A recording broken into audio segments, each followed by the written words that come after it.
প্রশ্ন যে স্বপ্নগুলো জীবনে সুখী হওয়ার আলামত এমন স্বপ্ন সম্পর্কে দয়া করে জানালে উপকৃত হব। আসসালামু আলাইকুম রাহমাতুল্লাহি ওয়া বারাকাতুহু। আলহামদুলিল্লাহ রাব্বিল আলামিন ওয়াসসালাতু ওয়াসসালামু আলা সাইয়্যিদিল মুরসালিন। প্রিয় দর্শক, অত্যন্ত অনেক গুরুত্বপূর্ণ প্রশ্ন আমরা আপনাদের কাছ থেকে পেয়েছি। আজকের এই ভিডিওতে তন্মধ্য থেকে উল্লিখিত নির্বাচিত 3টি প্রশ্নের জবাব নিয়ে বিস্তারিত আলোচনা করবে ইনশাআল্লাহ।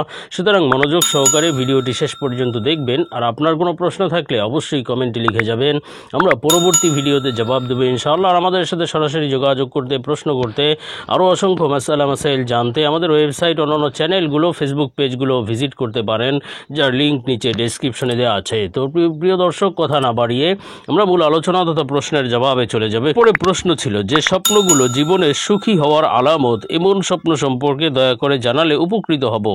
দেখুন প্রিয় দর্শক, আল্লাহ সুবহানাহু ওয়া তাআলা বান্দাকে ভালোবেসে কখনো কখনো স্বপ্নের মাধ্যমে বিভিন্ন বার্তা দেন, কখনো সতর্ক বার্তা, আবার কখনো সুসংবাদ বা খুশির বার্তা দিয়ে থাকেন। তো জীবনে সুখী হওয়ার আলামত এমন কিছু স্বপ্ন অবশ্যই রয়েছে। আল্লাহ তাআলা সুখ শান্তির আলামত বা সুখ শান্তির ইঙ্গিত দিয়ে থাকেন স্বপ্নের মাধ্যমে। এ সম্পর্কে নির্ভরযোগ্য স্বপ্নের ব্যাখ্যার কিতাব তাবিরুর রুইয়া কিতাব থেকে আমরা আলোচনা করব। তো তাবিরুর রুইয়া কিতাবের মধ্যে হযরত মুহাম্মদ ইবনে সিরিন রহমতুল্লাহ আলাইহি বলেছেন যে স্বপ্নে যদি কেউ কলিজা খেতে দেখে, যে কোনো প্রাণীর কলিজা যদি কেউ খেতে দেখে অথবা কলিজা দিয়ে খানা খেতে দেখে, তাহলে বুঝতে হবে এটি তার আরাম আয়েশের আলামত। জীবনে সুখ শান্তি আসবে, আল্লাহ তাআলা তার জীবনে আরাম আয়েশ দিবেন, সুখী জীবন লাভ করতে পারবে ইনশাআল্লাহ, এবং সে প্রশান্তি পাবে, সাথে সাথে সে প্রচুর সম্পদও লাভ করতে পারবে। যদি প্রচুর পরিমাণে কলিজার স্তূপ দেখে অথবা প্রচুর কলিজা খেতে দেখে, তাহলে বুঝতে হবে সুখ শান্তি তো আসবে ইনশাআল্লাহ, এবং সাথে সাথে আল্লাহ তাআলা প্রচুর সম্পদ তাকে দান করবেন, সম্পদে প্রাচুর্য আসবে ইনশাআল্লাহ। আর স্বপ্নে যদি দেখে যে সে কলিজা মুখে রেখেছে কিন্তু সেটা গিলতেও পারছে না, ফেলতেও পারছে না, এই ধরনের স্বপ্ন যদি দেখে, তাহলে এটি তার জন্য অবশ্য ধন সম্পদ নষ্ট হওয়ার আলামত, ধন সম্পদ অন্য কেউ নিয়ে নেবে, এটি একটি সতর্কবার্তার বিষয়।